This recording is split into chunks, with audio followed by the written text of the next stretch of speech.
Merida is independent analyst and journalist Paul Dobson. Good to have you with us, Paul. As we continue to follow developments from Venezuela, we are continuing to get dramatic images from the country of what Venezuela says is US military aggression on the capital and other parts of the country. What do you believe is unfolding there right now?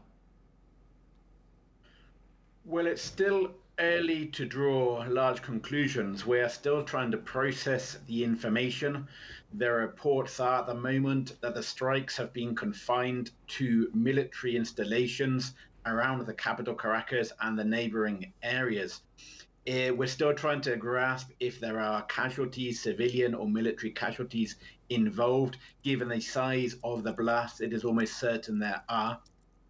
But the information is still starting to come out drop by drop, and it's hard to see at this point exactly how far-reaching these attacks are going to be.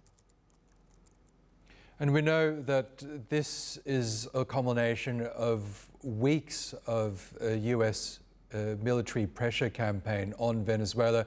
We've seen the steady build-up of US military assets and personnel in the region, an increasing number of strikes on what the Trump administration has described as drug smuggling boats.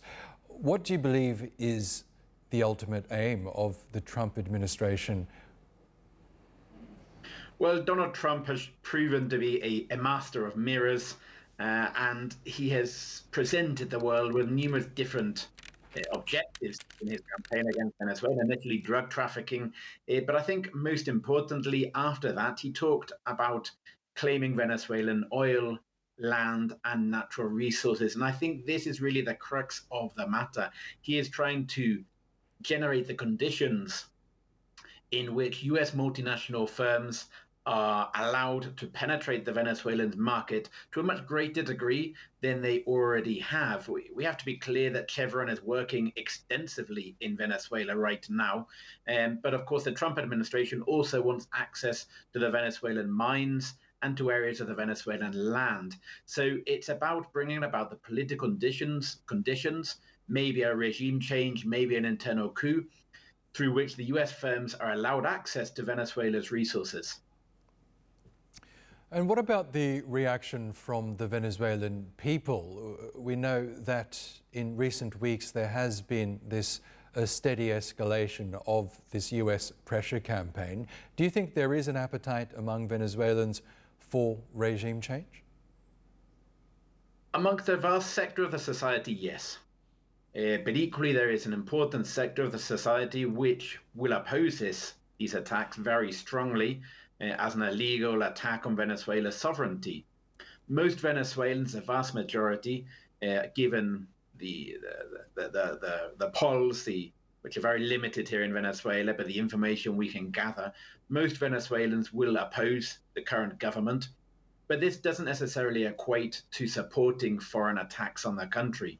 There's an important sector who are very critical of this government, but will reject these attacks. So I think the vast majority of Venezuelans, excluding the two polarized sectors, one actively supporting US intervention and the other actively supporting the government, the vast majority will stay in their homes, will maybe be quietly pushing and supporting for a changing government, mainly due to the economic policies of the Maduro regime.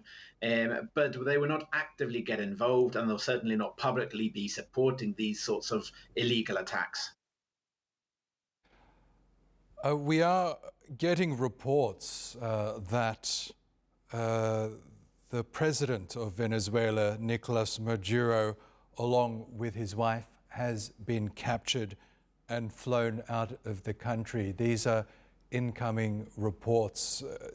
Have you heard anything to that effect where you are? The information is very blurry at the moment. There are many rumors, and I think we have to be careful to confirm any sorts of reports like this before making comment.